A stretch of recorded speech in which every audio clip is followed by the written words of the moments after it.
घेवर म्हटलं की सगळ्यांना खूप भीती वाटते. नीट बनेल की नाही? तुटेल का? रबडी नीट होईल का? तर एकदम सिंपल आहे. मी जे सांगितले ना तसं करा.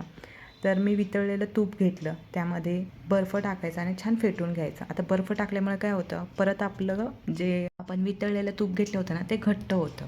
आता ह्याला हाताने परत थोडा वेळ फेटायचं, म्हणजे हे घट्ट जे तूप आहे ना, हे एकदम फ्लफी होतं आणि स्मूथ होतं. आता हे स्मूथ झाल्यानंतर आपल्याला ह्यामध्ये काय करायचं आहे, 1 चमचा बेसन घ्यायचं आहे आणि 3 चमचे मी मैदा घेतले. आता मला इथं क्वांटिटी कमी बनवायची आहे म्हणून मी कमी घेतले. तुम्ही डबल वाढवू शकता. आता हे पिठात छान मिक्स करून घ्यायचं. नंतर मी थंड दूध घेतले अर्धी वाटी. अर्धी वाटी दुधामध्ये हे आधी सगळं पीठ जे आहे ना मिक्स करून घ्यायचं.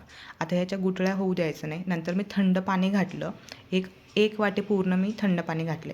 अर्धी वाटी दूध आणि 1 वाटी थंड पाणी, म्हणजे 1.5 वाटीचं मी प्रमाण इथं घेतलेलं आहे. यामध्ये माझे 3 ते 4 घेवर सहज होतात.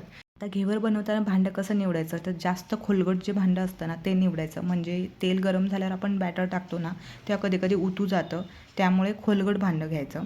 तेल गरम झालं की आपल्याला गॅसची फ्लेम मंद करायची आहे आणि मग मंद ते मिडियममध्ये थोडं थोडं होतं. नंतर मग लाटण्याच्या साहाय्याने मध्ये होल करायचं आणि मग परत थोडं ओतायचं, परत होल करायचं, परत थोडं ओतायचं.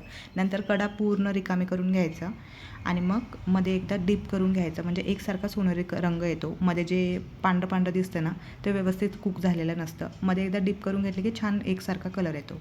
साखरेचा पाक पण माझा रेडी होता आणि एका साईडला मी रबडी पण रेडी करून घेतली होती. आता रबडीची रेसिपी तुम्हाला पाहिजे असेल तर कमेंटमध्ये लिहा रबडी, मी ती पण रेसिपी सेंड करेन.